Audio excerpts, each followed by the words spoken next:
It was supposed to be the trip of a lifetime. A luxury safari in Zambia, October 2016. Wild animals, campfires, private guides. The kind of vacation only people with serious money take.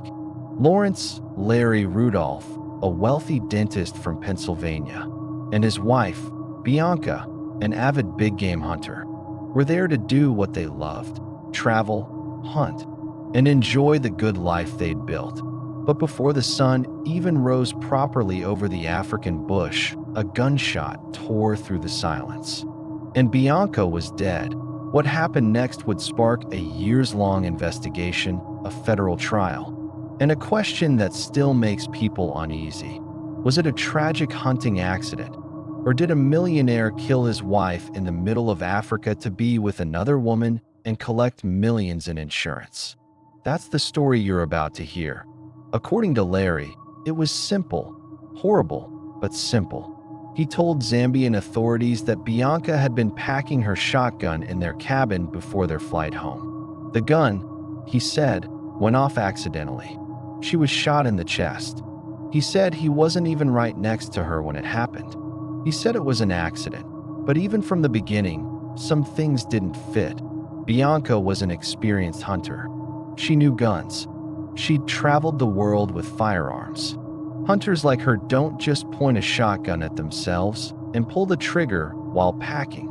And the wound, the way she was shot, raised quiet suspicions among people who saw the body. Still, they were in Zambia, far from the US, far from friends, far from family. And Larry was persuasive, calm, and rich. The death was ruled accidental. Bianca's body was quickly cremated in Africa, and Larry went home. That should have been the end of it, but it wasn't, because back in the United States, in the months after Bianca's death, something strange happened. Larry filed for multiple life insurance policies totaling nearly $5 million, and he got it. Now pause there a second. A wealthy dentist, a wife who dies far from home, a quick cremation, an accidental shooting, and then millions in insurance. That's not just bad luck. That's a story begging to be investigated. And somebody did. Friends of Bianca, especially those who knew her through the hunting community, didn't like how fast everything happened. They didn't like that her body was cremated right away. They didn't like that Larry moved on quickly. And they definitely didn't like rumors that he was seeing another woman. So they told the FBI. And when the FBI started digging, the picture of a grieving husband began to look more like a man who had planned his wife's death in a place he thought no one would look too closely. A man who wanted freedom, a man who wanted money, a man who, prosecutors would later say, wanted both and didn't want a divorce to get in the way. This wasn't just a safari tragedy. It was the start of a murder case that would take 6 years to crack and expose what really happened. In that tent in Zambia, when the FBI started looking into Bianca Rudolph's accidental death, they weren't just looking at what happened in Zambia. They were looking at what was happening in Larry Rudolph's life around the time she died. And what they found did not look like a grieving husband's life. It looked like a man getting ready to be single and rich. First, the money. Within months of Bianca's death in 2016, Larry collected on several life insurance policies taken out in the US. Together, they added up to almost $5 million. Those policies had been purchased over time, and some were relatively recent. To the FBI, that wasn't just sad coincidence. That looked like planning. Second, the woman. Larry wasn't alone back in the States. He had a girlfriend, a longtime girlfriend, named Lori Milleron, who had worked for him at his dental practice in Pittsburgh. This wasn't a new fling. This was someone who had been in his life for years while he was still married. Coworkers said they acted like a couple. They traveled together. He'd even paid for things for her. So now the picture shifts. We don't have husband loses wife on vacation. We have married man with girlfriend. suddenly becomes a $5 million widower. That is motive territory. But there was another problem for Larry. He didn't just want a girlfriend on the side. According to prosecutors, he wanted a full life with her, not a secret one. And Lori? According to witnesses, she wanted the same. She wanted him to leave his wife. So why didn't he just divorce Bianca? That was one of the key questions in the case. Prosecutors said it was simple. Divorce would have been messy, expensive, and it wouldn't have gotten him $5 million. Murder in a foreign country, disguised as an accident, followed by quick cremation, that got him money, freedom, and his girlfriend. But that's not just motive. That's a plan. As agents dug deeper, more cracks appeared. They talked to the hunting guides in Zambia. Some of them said what everyone was thinking. Bianca knew firearms too well to shoot herself in the chest while putting a shotgun in a case. One expert even said it would have been very difficult for the gun to go off the way Larry described, given the length of the weapon and where she was shot. Then there was the cremation. Bianca was Catholic. Friends said she had talked about wanting to be buried. Yet Larry insisted on cremating her in Zambia, fast. Almost no time for family to fly in. Almost no time for anyone to object. Why rush? Unless you didn't want the body examined in the US? That decision bothered people. One of Bianca's friends was so concerned she went to the FBI in 2017 and said, basically, something is wrong here. And that's when the case started to move. The FBI looked at the life insurance. The FBI looked at the girlfriend. The FBI looked at the gun. The FBI looked at the money. And slowly the accident story began to crumble. Because here's the thing about a good lie. It has to match everything. And Larry's didn't. It matched what he said in Zambia. It matched what he needed for insurance. But it didn't match what people knew about Bianca. It didn't match what experts knew about guns. And it didn't match what agents knew about how people act after their spouse dies. Instead of fading into grief, Larry went back to life. And not just life. Life with the woman he'd allegedly wanted all along. By 2020, the FBI had enough to believe Bianca Rudolph didn't die by accident in Africa. She was killed. Now they just had to prove it. For a while, Larry Rudolph's version of events stood unchallenged. Bianca was packing her shotgun. It discharged. Tragic accident. That's what he told the Zambian authorities. That's what went on the paperwork. That's the story that let him bring her ashes home and cash in the insurance. But that story had a problem. Guns don't care about stories. They care about angles, distances, and physics. When US investigators started looking closely, they asked a very simple question that blew open the whole case. Could Bianca have shot herself the way Larry said? From that position, with that gun? The answer they kept getting back was, probably not. Here's why. Bianca was using a 12-gauge shotgun for the hunt, not a tiny handgun you toss in a purse. A shotgun is long. To accidentally shoot yourself in the chest with it while putting it in a case, you'd almost have to twist your body in an odd way or pull the trigger with something other than your hand. It's not natural movement. And Bianca wasn't a rookie. She was an experienced hunter, careful with weapons. People like that don't point guns at themselves. So investigators brought in firearms experts. They analyzed the length of the gun. They studied how it would have to be held to cause the kind of wound Bianca had. They looked at photos. They looked at reports from Zambia. And the more they examined it, the less it looked like an accident, and the more it looked like someone else pulled the trigger. There was another issue too. The wound. Prosecutors later said the shot looked more like it came from some distance, not right up against her body. Not the way you'd expect from someone awkwardly mishandling a gun. That suggested someone was in front of her, a few feet away. In other words, she was shot, not packing a gun that went off. Then there was the cremation, fast, far from home, and not in line with what her friends said she would have wanted. Cremation destroys evidence. If someone is shot at close range, if there are powder burns, if there are marks that don't fit the story, Cremation makes all of that disappear. And Larry pushed for it quickly. You can see how this looked to the FBI. Wife dies in a foreign country. Husband controls the narrative. Body is cremated before U.S. doctors can examine it.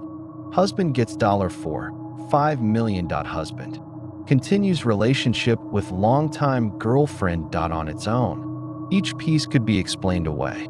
Together, it started to look like intent. Then came one of the most damning pieces of evidence. Not from Africa, but from America. A conversation that a former employee of Larry's girlfriend told investigators that sometime after Bianca's death, she heard Larry and Lori arguing in a restaurant. And in that argument, she said she heard Larry say something like, "I killed my effing wife for you." Imagine that. You think you've committed the perfect crime in another country. And what brings it back to life is something you said in anger back home. Larry denied it, of course. But to prosecutors, that statement was gold because it tied everything together. The money, the mistress, and the motive. By 2021, the government was done watching. 5 years after the accident in Zambia, the FBI and federal prosecutors were ready to call it what they believed it was: murder for money. In January 2022, Lawrence Larry Rudolph was arrested and charged in federal court, not just with murder, but with mail fraud and wire fraud tied to the insurance payout. The U.S. government's position was clear. He didn't lose his wife. He killed her and tried to get rich off it. When Larry Rudolph finally went to trial in 2022, the government didn't treat this like a messy overseas accident. They treated it like what they said it was: a calculated, greedy, cold-blooded murder carried out in a place he thought American authorities wouldn't look too closely. And they told the jury exactly that. Prosecutors stood up and said, this wasn't a split-second mistake in a safari cabin. It was a plan. A plan built on 3 pillars: money, mistress, and opportunity. First, they walked the jury through the money. Nearly $5 million in life insurance from multiple companies. Not one policy, several. That showed preparation. That showed awareness that his wife's death would trigger a windfall. And the prosecution made it very clear: accidents don't usually pay out like that, but murder can. Then they brought up Lori Miller on, the girlfriend. They called witnesses who knew about the affair. They called people who'd worked at his dental practice. They wanted the jury to see that Larry wasn't a lonely widower crushed by loss. He was a man who had already emotionally moved on. A man who, according to testimony, had been talking about leaving the U.S. to live abroad with Lori. And then they brought out that restaurant statement, the one the former employee said she heard. "I killed my effing wife for you." Even if it wasn't word for word, even if the defense said it never happened, the prosecution used it to give the jury a picture: a man admitting the motive in anger. The government's theory was simple and brutal. Larry wanted to keep his girlfriend that he didn't want a messy, expensive divorce. He wanted the insurance money. So he took his wife to a remote part of Africa and shot her. But the defense wasn't just going to roll over. They knew the government didn't have an eyewitness. They knew the body was cremated. They knew there was no video. So they leaned on that. They told the jury this was an accident. They said Bianca was tired, packing fast, trying to get home. They said hunting accidents happen, even to experienced people. They said the government was twisting normal behavior, getting insurance, having an affair, into evidence of murder. And they hammered one point: no one saw him pull the trigger. They also attacked the gun science. They suggested the shotgun could have discharged the way Larry described, that the distance estimates were just that, estimates. That without a body to examine, the prosecution was filling in blanks with suspicion. But the problem for Larry was this: too many things in his story required you to ignore common sense. Why would Bianca, an experienced hunter, point a shotgun at herself? Why the sudden, rushed cremation? Why was he living openly with his girlfriend so soon after? Why did he collect millions and keep spending like nothing had happened? Piece by piece, the prosecution made Bianca real to the jury, not just the wife, but a woman with friends, faith, and plans. A woman who didn't ask to die in a cabin far from home. A woman whose death was immediately turned into money. And then the jury heard about his lifestyle, the luxury, the travel, the spending. This wasn't a man ruined by grief. This was a man enjoying freedom. By the time closing arguments came, the question wasn't, did something weird happen in Zambia? The question was, do we believe all of these coincidences, or do we believe he planned it? The jury made their choice. When the jury finally came back, Larry Rudolph didn't look like a man who thought he was going to prison. All through the trial, he'd carried himself like someone used to winning, successful, wealthy, confident in his version of events. After all, his story had worked once already in Zambia. Maybe he thought it would work again. It didn't. The jury found him guilty of murdering his wife, Bianca, and guilty of defrauding the insurance companies to collect millions off her death. In that moment, the tragic safari accident officially became what so many people suspected from day one, a murder for money scheme. The government's theory had landed. The jurors believed what the prosecution laid out. Bianca didn't accidentally shoot herself. Larry killed her. He did it so he could be with his girlfriend, and he did it to collect nearly $5 million. What made it worse, and what the judge later focused on, was how calculated it all was. This wasn't a heat-of-the-moment killing. This was a man who took his wife out of the country to a remote lodge with a gun, knowing that if she died there, he could control the story. That level of planning made it colder, and the jury clearly didn't buy the "I loved my wife" act. After the verdict, more ugly details came out.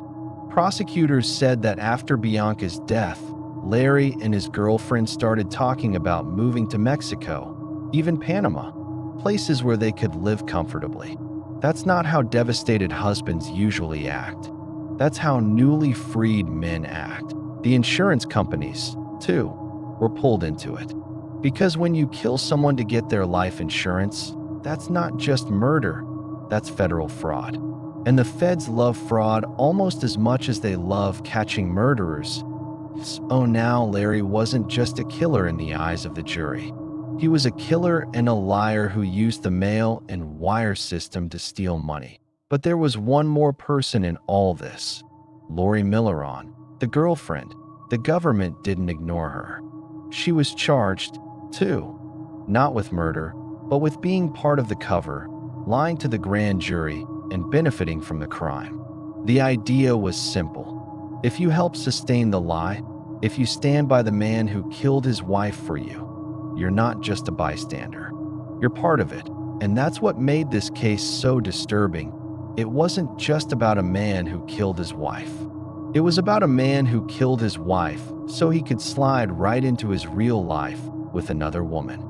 Funded by the dead woman's life insurance. In court, prosecutors painted Larry as what he really was underneath the polished doctor veneer, a man who wanted it all: the money, the mistress, the freedom, and a shortcut to get there. The judge saw it the same way. When sentencing day came, the mask was gone. This wasn't the confident, globe-trotting dentist anymore.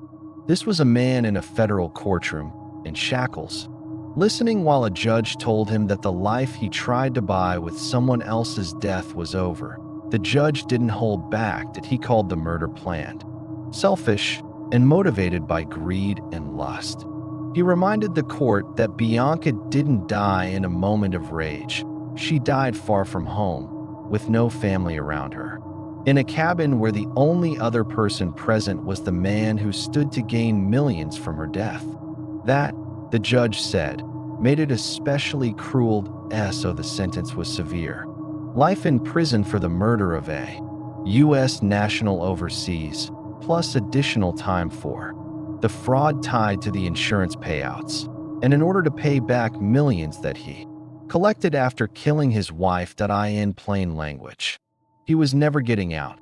Think about that arc for a second. In 2016, Larry Rudolph was a rich, successful dentist who traveled the world, hunted in exotic places, had a wife and a girlfriend, and thought he was smart enough to have it all. By 2022, he was a convicted murderer whose own words, relationships, and greed had trapped him. That's what makes this case hit so hard. It's not just the murder, it's the arrogance behind it. He didn't just kill his wife, he killed her in a place he thought would make it easier. He had her cremated before anyone at home could even look at her body. He went back to the US and collected money like it was a business move. He kept seeing his girlfriend like nothing happened. That's not grief. That's entitlement. And the FBI, prosecutors, and finally the jury all saw it. Bianca's friends spoke, too. They talked about who she really was, not just the wife of a dentist, but a woman who loved adventure, who hunted, who was loyal, who trusted her husband enough to go with him to Africa. That trust is what killed her. She never expected the danger would come from the man sharing the tent. The case also became a warning in the true crime world about foreign deaths that look too convenient.